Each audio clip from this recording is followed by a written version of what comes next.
So, Merry Christmas, everybody. I hope you can see Jack in the background there. He's my elf. But he's like, I don't want to wear a stupid hat. He's got on his elf's hat and his decorated Christmas tree.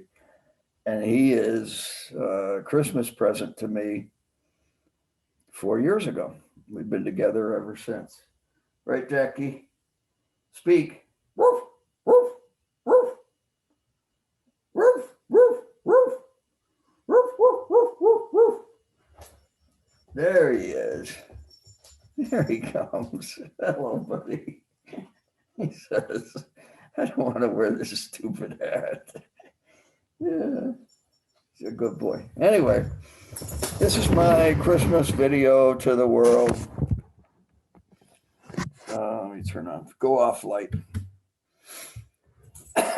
So, uh, I've been blessed really in the last 4 years to understand that everything that happens in my life is an experiment. I've been experimenting. If you think about this for a minute, your whole life is an experiment too. But when I was born, the first thing that I can remember is seeing a star field moving from my my right to my left, but it was only in like half of my brain. And I didn't, until recently, I didn't understand it. I thought I was seeing stars, but really it was protons that I was seeing, individual protons, which even the best microscopes can't see them, but I can. Then,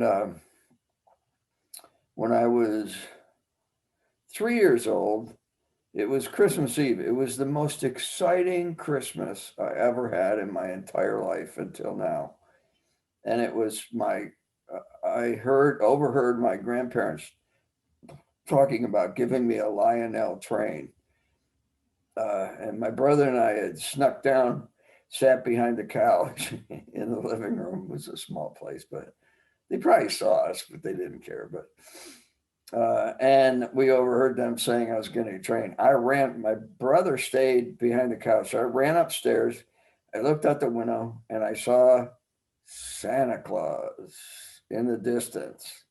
He had a red suit. He had 12 reindeer. He was delivering presents to people. And I couldn't wait until, he got to me and I got to get my train.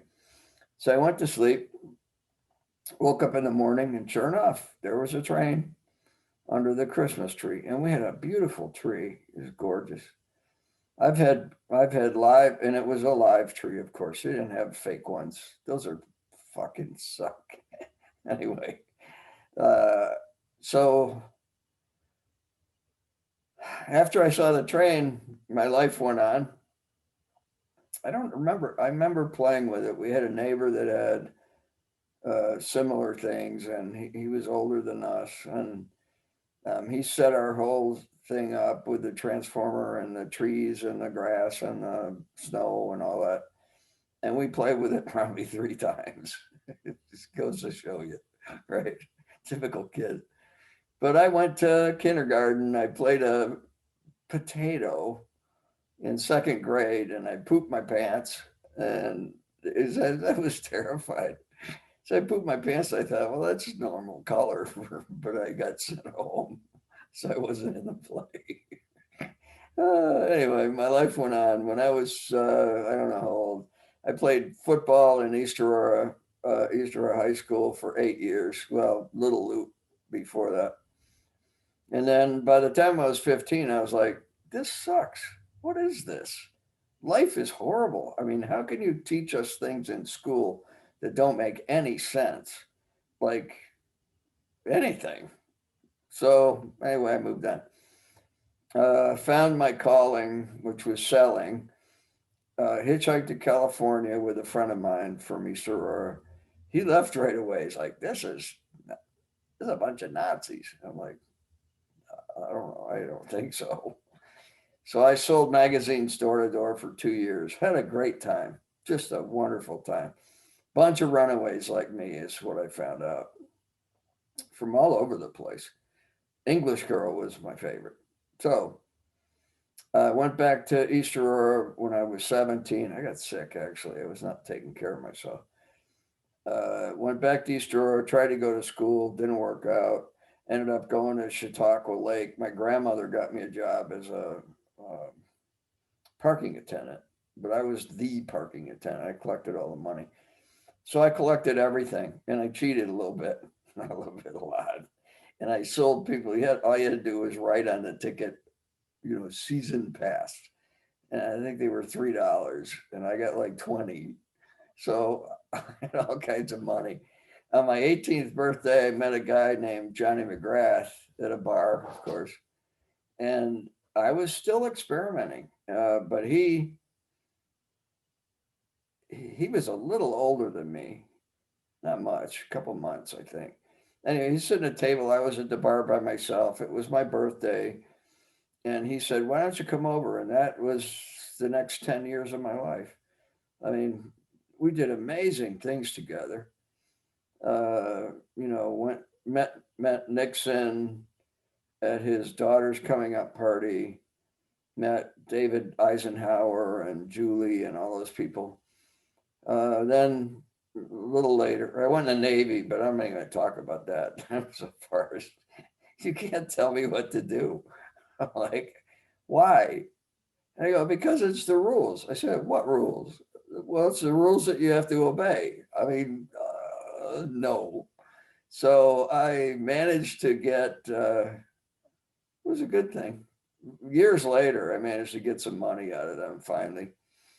And I get, 70% disability. It was PTSD I already had.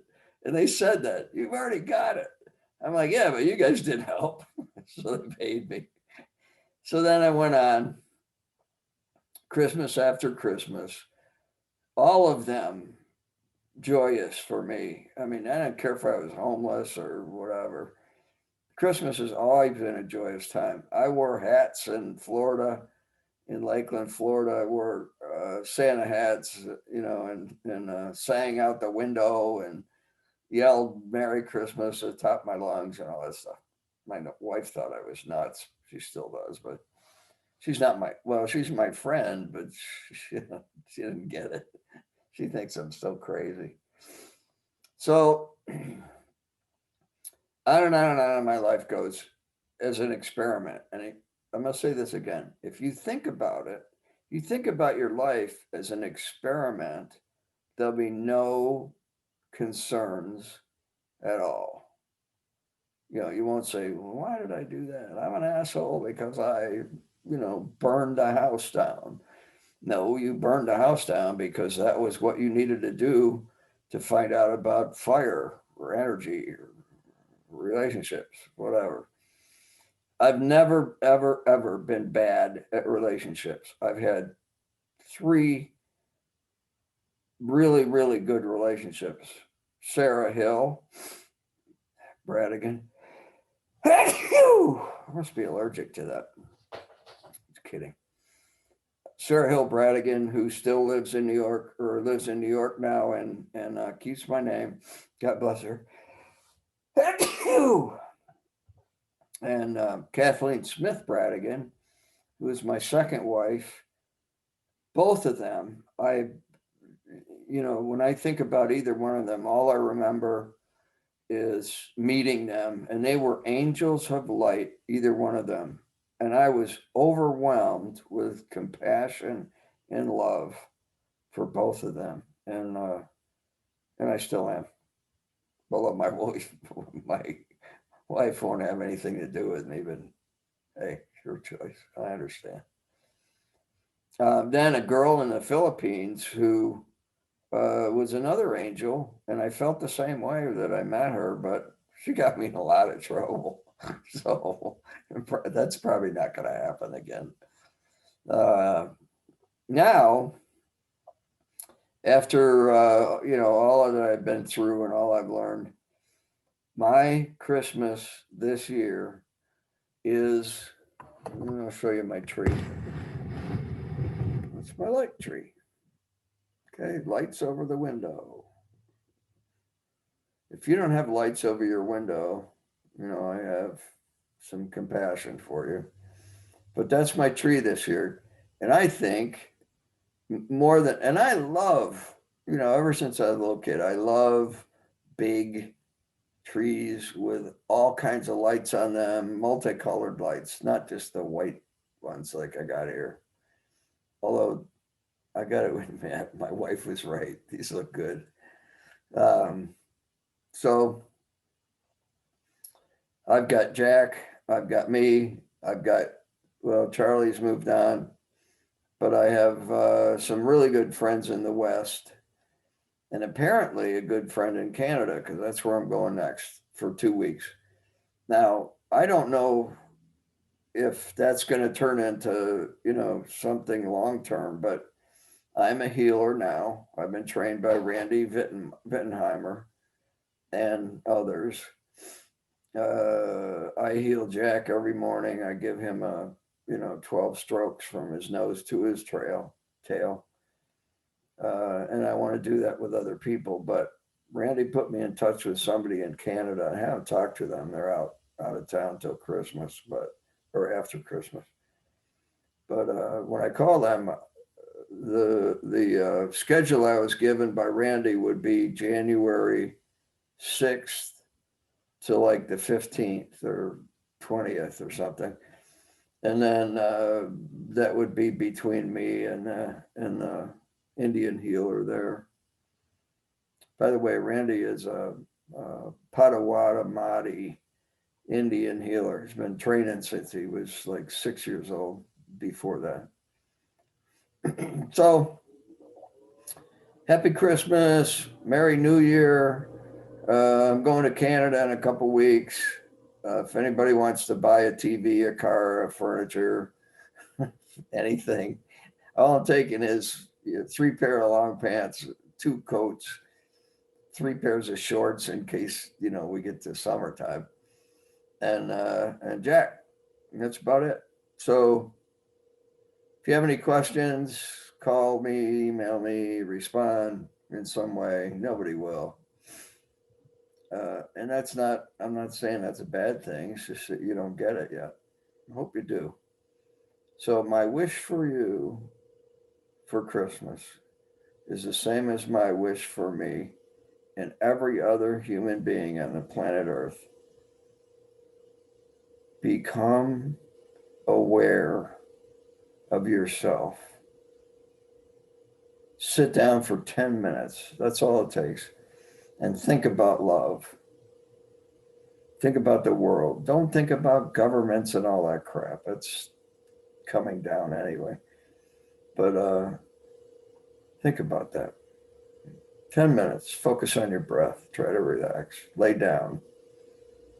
All right, guys. Have a Merry Christmas. I have a lot of compassion for everyone in the world that doesn't get this. I had a lot of love for the people that do. Thanks. Merry Christmas.